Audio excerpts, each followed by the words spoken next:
Hello and welcome to the Greenwood Military Aviation Museum, which is located just outside the main gate entrance to 14 Wing Greenwood. The mission of the museum is to acquire and display artifacts that represent maritime military aviation as flown from Greenwood and the maritime provinces, both at home and abroad, since the wing was formed in 1942. We have over 10,000 artifacts now that we have on display, including some 6 aircraft currently located outside in our air park and a good 3 airplanes that are on display inside, with more in the process of being restored for display in the future. The museum is made up of several parts: a main indoor display area, an extension where I'm standing right now, a memorial garden or commemorative garden, and an air park.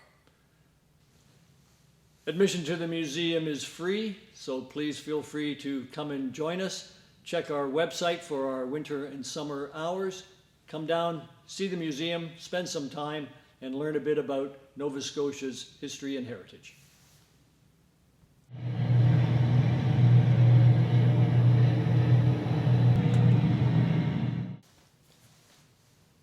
Over the past 12 years, the Greenwood Military Aviation Museum has been presenting a very successful flight education or flight ed program, specifically aimed at grade 6 students, in cooperation with the classroom teachers and escorts from some 14 schools scattered throughout the Annapolis Valley and elsewhere. This program was conceived in 2002 at the initiative of a number of teachers, specifically Mrs. Connie Weinberg from the Pine Ridge Middle School, in association with the museum's director, Major Retired Lloyd Graham. Since starting some 12 years ago, the program has provided this course to 6,400 students and their escorts. However, we believe that the excellent work and educational opportunities offered by the Flight Ed program should be shared with others, hence this production of this media presentation so that it can be expanded to all schools within the province of Nova Scotia. The Flight Ed program involves several sections, including dynamics of flight, World War II and what the wing's squadrons were involved with, overseas, plus the role of the wing with the British Commonwealth Air Training Program. We then move on to the Cold War period and primarily the role of the Argus and Neptune aircraft, and then on to the Aurora era as we are now with operations against Libya, Afghanistan, ISIS. We also cover search and rescue, the role of the helicopters, the C-130 Hercules, and the search and rescue technicians. There's something for everyone. The stories, information, displays, and educational material could only be made possible through the efforts of our living historians and flight instructors. Generally, 2 instructors are provided for each area. These instructors are mostly experienced military aircrew and support personnel, either retired or currently serving, along with a few trained civilian instructors. This mix covers a broad spectrum of expertise that not only benefits the students, but also has a positive effect on the team concept of instruction. We hope at the end of this presentation you are better informed and have a better feel for the dynamics of flight.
The CP-107 Argus, named after the Greek monster that had 100 eyes. And that's exactly what the Argus did when it flew over the skies of Canada and the North Atlantic and the Pacific as part of our Cold War warrior. But this is not so much about the story of the Argus flying low over the water, searching for a number of different intrusions into Canadian space, regardless of the weather, whether it be tankers, ships, freighters, or Soviet ships on the surface, or those that are under the surface, the submarines. No, this is a story about teaching about the Cold War to the next generation. Welcome to Canadian Forces Base Greenwood in Greenwood, Nova Scotia, in Canada. And this was the location of the largest Argus base in Canada during the Cold War. And this is the location where we have the flight education program given by a number of very dedicated volunteers who want to let the next generation know about the role that Canada played, the role the Argus and its crews played in helping prevent World War III. From loading up the Argus to the crews that manned the inside for hours on end, to the point where hopefully you never had to use any of the ordnance. This is the stories as told by those that flew in the Argus, and now I'll let them share the story. Hi, my name is Bill Fraser, and along with Jack Brittany, we're here to provide information on the Argus environment, the Argus aircraft environment, and the Cold War, and how we used the airplane during Cold War years to hunt submarines.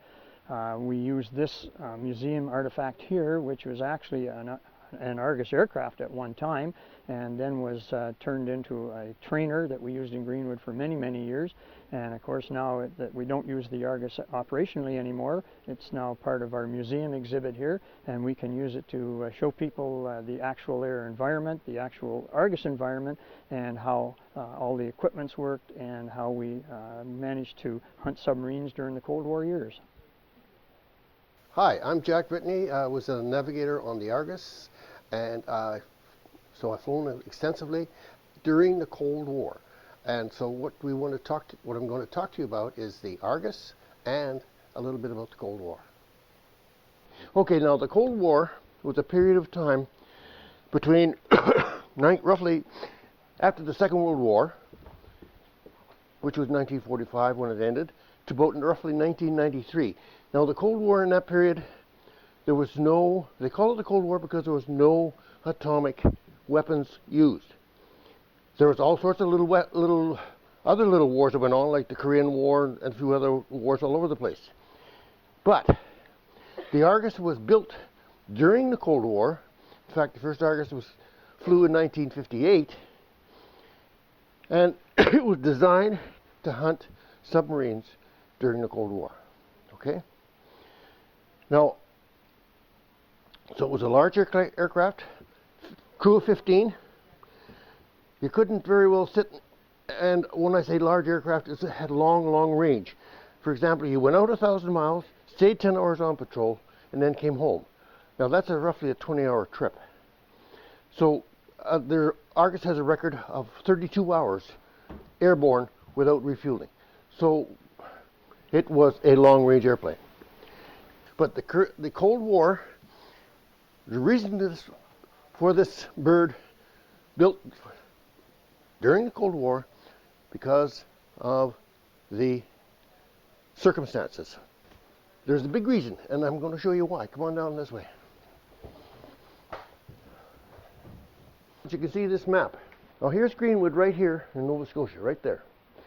Now, like I said, we could go out 1,000 miles, which would be roughly in the middle of the Atlantic, stay 10 hours on patrol. Sometimes we'd go to Iceland, or maybe to England, or to Gibraltar, quite often to the little places called the Azores, and of course back to Greenwood, but all up and down the United States. Now the reason why is because up here, the Soviet submarine bases had nuclear-powered submarines with nuclear-tipped missiles, okay? Now, they would come down, and all they would do was just sort of sit and wait, and our job was to go out and find them, track them, and try not to let them know that we were there. So our job was to find these guys, keep track of them, and if the event that the war did break out, find them and sink them. Okay, this is what the Argus looked like inside. The pilot and the co-pilot and the flight engineer up front, of course. This first white area was a navigator and radio officer position. This next bit here was a galley which had a fridge, stove, oven, and all that good stuff, lots of food, coffee. This area here, the second white area, is we call it the tactical section. That's where the business of hunting submarines took place, okay? Finally, at the very back, we call it the ASW, or Anti-Submarine Warfare Position. See it right there? See those racks in the middle? Those were what we called sonobuoy launchers. Those were devices that we would put in the launchers, fire them out, and they would land in the sea, and they would transmit the noise of the sea back up to us. In other words, the only way we could find a submarine is by the noise that it made. Now, if we take these two white areas, slide them together, that's what we got here is the old Argus trainer, okay? This is the routine navigator section. Now, we had to have somebody at this position at all times for one reason, which the Argus did not have. A computer. So this guy here had to be here to find the position of the airplane when it's out to sea, because the thing is there's no landmarks out at sea or anything like that. So he had to be very accurate on what he did. We had long-range radio navigation, as we called it.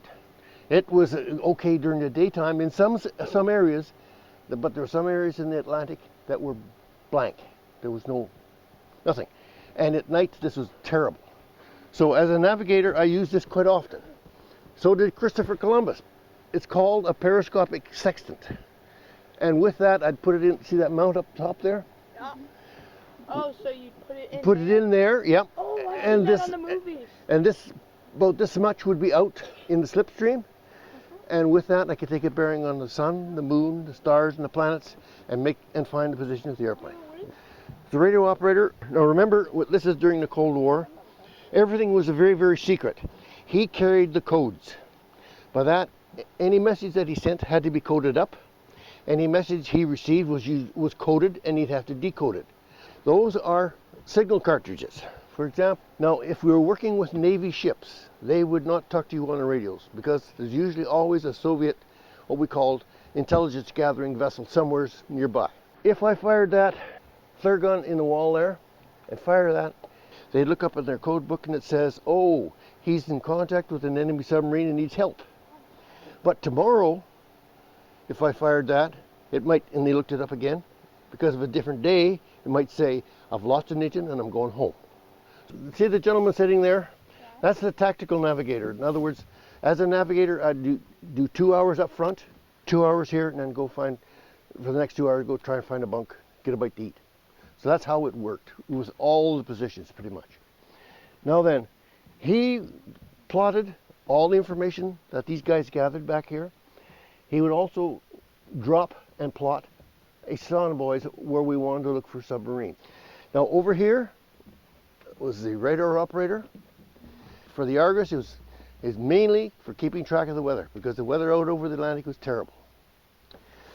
Back here was what we call the acoustic operators. This is a sonobuoy. Remember that picture I showed you out front there? The yellow objects, but it's a sonobuoy. And what happens is when it's fired out of the chute in the back of the airplane, there's fins on the top that spin like a little helicopter. Now when it hits the water, this plate will pop off, the fins will pop off, water will get into a seawater battery, and what we have here, this hydrophone as it's called, or very sensitive microphone, will drop down to 100 feet, maybe 300 feet, depending on the selection, and it would transmit anything that it heard up to these guys up here. Now they were very good at what they did. Now this is called what we call a sonogram.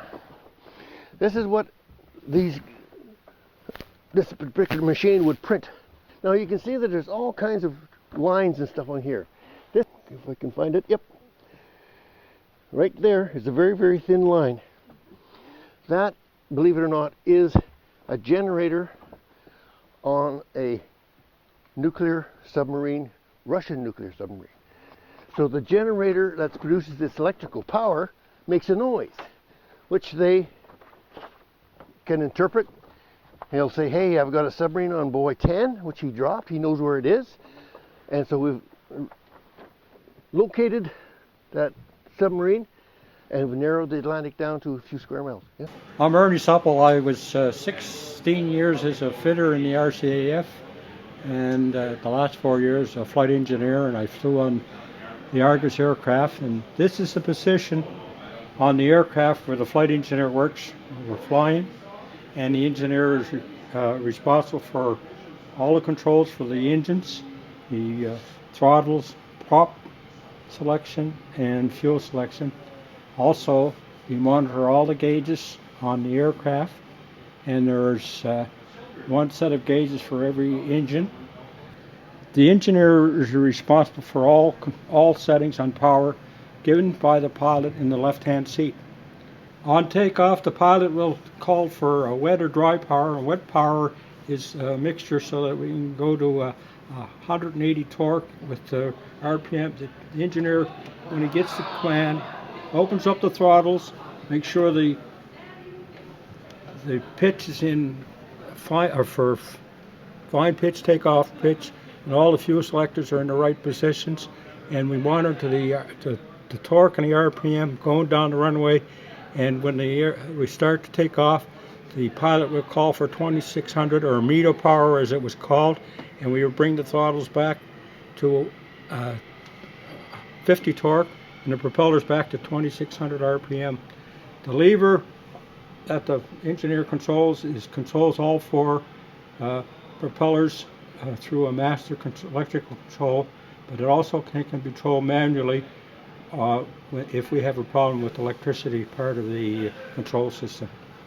The only time the pilot handles and the throttles on this aircraft is when we land and he puts the throttles into a reverse position so that it helps slow down the engine. Then we taxi back into the hangar and shut down the aircraft. And the last engine shutdown was in 1982 with the landing of Argus 742 at the Canada Aviation Space Museum in Ottawa, Ontario. There are still some Arguses out there, and most of them are gate guards, such as in Comox, BC, at the Air Force Museum in Trenton, Ontario, at the old Canadian Forces Base Summerside, and of course, entrance to the Greenwood Military Aviation Museum in Greenwood. Canadian designed, Canadian built. And if you'd like to know more, the book by Kerry Baker and Bert Campbell would make a great read for anybody to learn more about the Argus and the Cold War.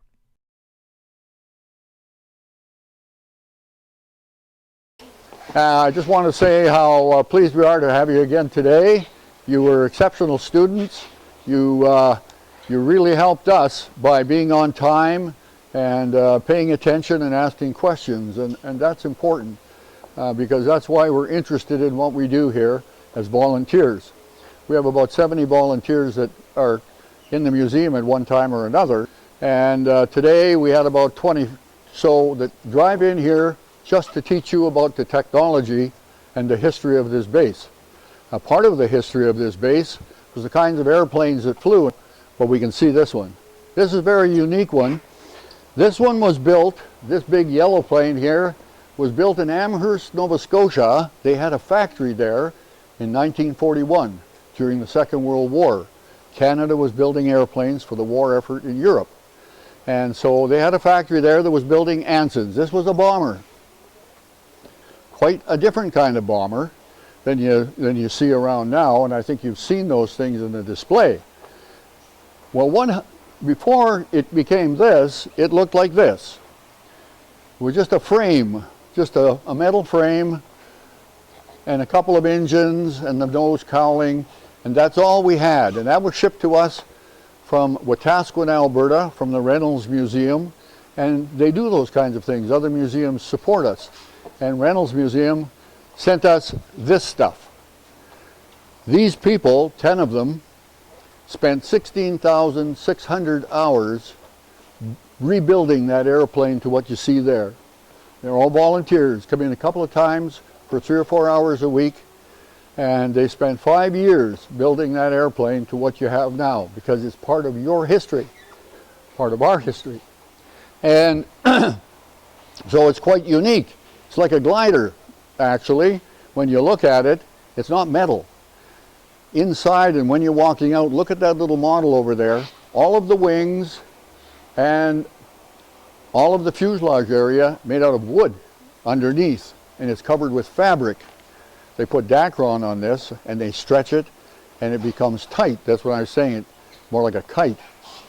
It had 2 bomb bays and 2 engines. Now it wasn't a frontline bomber very long, but it did sink a couple of submarines during the war early on. But the technology changed very rapidly in the Second World War, and it became outdated. So what we used it for on this base was to train aircrew. We trained pilots and navigators, and we trained the ground crew for the war in Europe. So people came here and they learned to fly, and then they went to Europe and they learned on other airplanes over there that they were using in Europe.